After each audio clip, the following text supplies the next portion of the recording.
Today's video is not sponsored by Amazon Prime. I'm just trying to get a shot of this coffee shop that's right behind this van here. It's called Vesta. The Prime van is ruining my shot.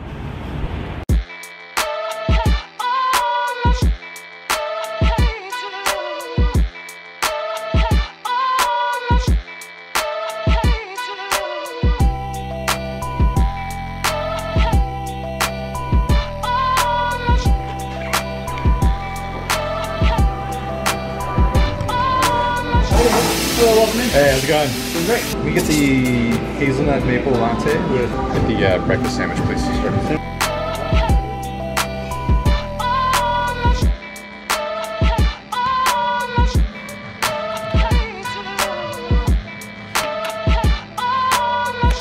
All right, there's 3 missions today. Mission number 1 is to get coffee. Mission number 2, get lunch.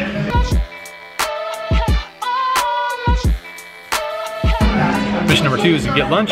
Mission number 3 is to get some poker hands in. That's what we're gonna do. We're gonna hop into wsop.com while we are here getting the coffee and getting the lunch. And then I guess mission number 4 would be to make a vlog out of all the above.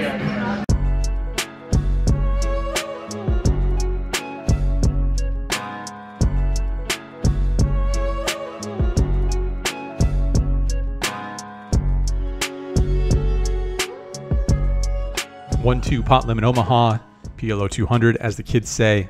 Let's get into it.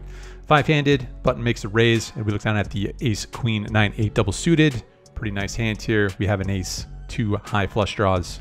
Let's 3-bet. My opponent makes the call, heads up to queen, 7-6 with 2 clubs. Good news, bad news. We flop top pair, top kicker, plus an open-ended straight draw, but we don't have any clubs. So I think checking makes a lot of sense here. I don't think betting is the worst, however, and that's what I go with. My opponent makes the call. Turns the 5 of clubs. We do make the straight, but unfortunately it's a 3rd club. I check it and my opponent checks it back. River pairs the 6. I'm going to check it again, just trying to get a showdown here with those 3 clubs on board. My opponent's not having it though. He puts out a bet. So pretty interesting spot here. It seems like there's several options on the table. Folding doesn't seem completely unreasonable since there's those 3 clubs as mentioned. Raising doesn't seem out of the question either. We do have a queen, which means we can represent full house. Unlikely that he's going to have a full house since A, we blocked that hand, and B, he didn't raise on the flop. I'm just not really buying how many flushes he's trying to sell here. Considering the fact that he checked back on the turn and now is betting kind of a reasonable size here, and again, we're blocking full houses, I get a little curious here. I want to see what's happening. I'm going to make the call. Turns out he's got nada. Ship this one to the good guys and we're off to a good start here. Some similarities in this hand. The button raises, but this time we're in the small blind with a double suited hand. I'm going to go ahead and put in another 3-bet here. We don't really want to flat onto the small blind too much for A, rate considerations, and B, kind of sucks playing out of position. So I do put in the 3-bet and my opponent calls once again. Flop comes king, queen, 4, 2 hearts. We have middle pair plus a flush draw. King high boards are definitely going to favor the pre-flop caller much more than the pre-flop 3-better. I check and my opponent checks it back. Turns a brick. We have some showdown value here with the queen. I don't know if there's too much point in betting. I check it again, and this time my opponent bets. Again, we have 2nd pair here. We have a flush draw, so I think it's okay to make a call here. River comes a 5. I check it, and my opponent is not done betting. He bets the full pot here, which is a pretty polarized sizing. He's essentially saying, I made a straight here. We don't have a ton of showdown value, but we do have ourselves a 3, which means we're blocking all those straights. This is going to be another pretty light call if we decide to make it, but it seems like we need to use the information that's available to us. We have the 3, we're blocking straights, and he's polarized here. So he's either gonna have a straight or nothing. Once again, Curious Andrew, I'm gonna make the call. What you got, buddy? Once again, they have nothing. Ship another one this way.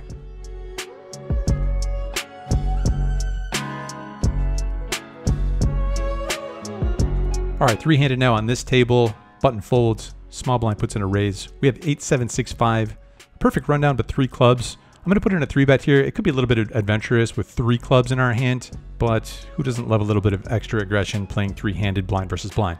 I put in the 3-bet, and we do face a 4-bet. I think we have a pretty easy call here with that perfect rundown, trying to crack a hand that is usually going to be leaning towards aces, but potentially some other hands as well. Flop is interesting. It comes ace high, which is definitely going to favor the 4-better always, but we do flop 2 pair plus an open-ended straight draw, so we have a pretty easy flat call.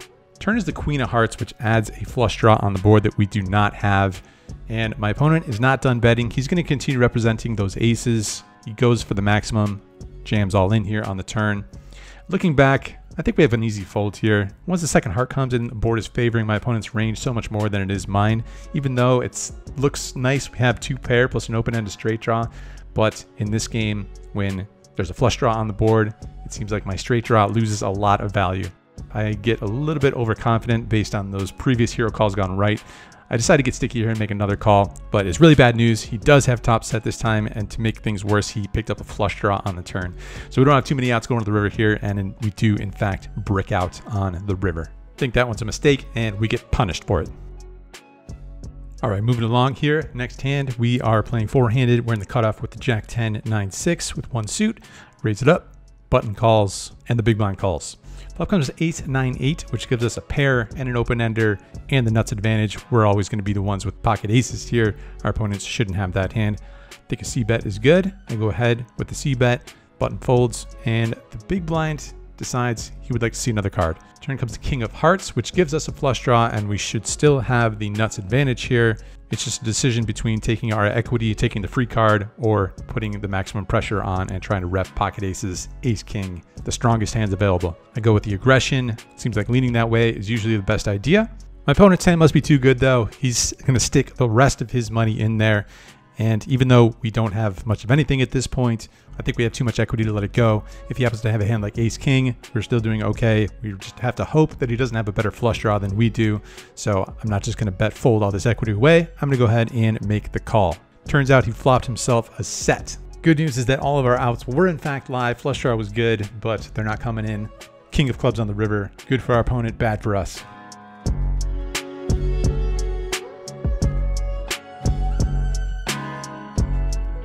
All right, the battles continue. 3-handed on this table. Button comes in for a raise, and we have the ace, king, queen, 9. 3 diamonds, but the ace, king, queen combos are pretty good ones, especially versus a wide button range. So I put in the 3-bet. The big blind gets out of the way, and if the button does 4-bet this time, I will let this combo go. We're not going to be performing all that well versus pocket aces or even pocket kings. But the button puts in the flat call, and we go heads up to a flop, which comes king, 10, 8 with 2 spades. Again, these king high flops going to be much better for the caller instead of the 3-better, so I check and my opponent checks back. Turns the 9 of spades. We make 2 pair here, but there's 3 spades on board. I'm going to check it, and my opponent checks back again. River is the 10 of spades. Our 2 pair gets counterfeited. I check it, and this time my opponent puts out a bet. So we have a pretty interesting combination to do some pretty interesting things with here. We're blocking top full house, and even though we checked it on the flop, we would do that with our range, so we can still have that hand in our range. We also have the queen of spades here, so we're blocking some straight flushes. I'm going to go for it. I'm not going to rely on the showdown value with just ace king here. Let's put in the big check raise. I click the pot button, put in the check raise, and my opponent pretty much snap folds. Next hand, 5-handed. Hijack comes in for a raise. We have 10, 9, 8, 6 double suited. Let's put in a 3-bet out of the small blind. Back over to the initial raiser who puts in the 4-bet. I think we have an easy call here. Very connected hand, 2 suits to work with. Let's make the call and see what happens. Flop comes favorable for us. Top 2 pair plus the flush draw plus a straight draw. We could check over to our opponent, but I'm just going to lead right out here for pot. Likely to have the best hand here. If he happens to fold out his equity, whatever that equity may be, it doesn't seem like the worst thing ever, but he does not. He makes the call and he has the aces with no flush draw. Great situation for us. Great run out for us. Scooping it in. All right, next hand here, playing 3-handed. We see a raise from the button, and we have, once again, double suited hand, king, jack, 7, 7 in the small blind. You guys know my style by now. I put in a 3-bet here, and my opponent makes the call. King, 7, 6, flop ourselves middle set, and we are blocking top set. These king high boards, as mentioned, probably better for the pre-flop caller. So you can see me debate a little bit between betting and checking. My c-bet could be a little bit suspect on this board, but since we have a bunch of equity and we don't block flush draws, can't be too bad. I put out the c-bet and my opponent calls. Turns an offsuit queen, so we're still likely to have the best hand. Doesn't change the nuts, so I'm going to size up all the way. I bet the pot. My opponent makes the call again. Board pairs on the river, which means we have a full house, which means very likely to have the best hand here. Going to go for the maximum. I'm going to click the pot button once again, stick it in there. My opponent pretty much snap calls, and I can't really blame him because he rivered trips when he was drawing to a flush as well as an open-ended straight draw. Great card for us, great run out. Send it to the good guys.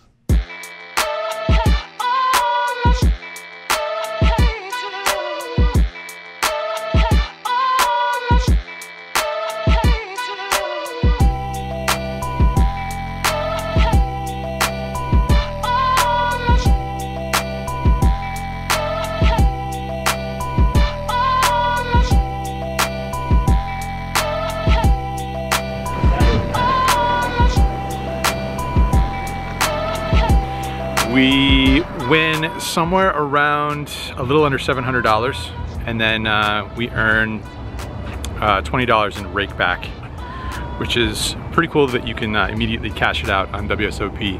One of the nicer things about the WSOP software at the moment. There's many things that are lacking about the WSOP software. Too many to list right now. But it looks like we're gonna get some new WSOP software sometime in the very near future. Enough about that. This was pretty fun. A little lunchtime session here in the Arts District in downtown Las Vegas. Stop number 3 on our tour of the Arts District. All right, I am going to ride one of these city bikes home, see what this video looks like once I edit it all and get it up and see what you guys think about it. Oh, speaking of live poker, we're headed to Texas this week. A meetup game. The meetup games are returning, which we're pretty stoked about. Stop number 1 is going to be the Texas Card House in Rio Grande Valley, which is like all the way south in Texas. Never been down there. Looking forward to checking out that area. Meetup game on the 4th and the 5th. And then we're gonna head up to Dallas. We're gonna play in the live stream, which has been madness. Brad and I are gonna get in the mix on Tuesday, the 8th. Pray for us. And then the 9th, another proper meetup game at Texas Card House, Dallas. Information down below. Check out the link, check out the info, and hope to see you guys there and or on YouTube very soon.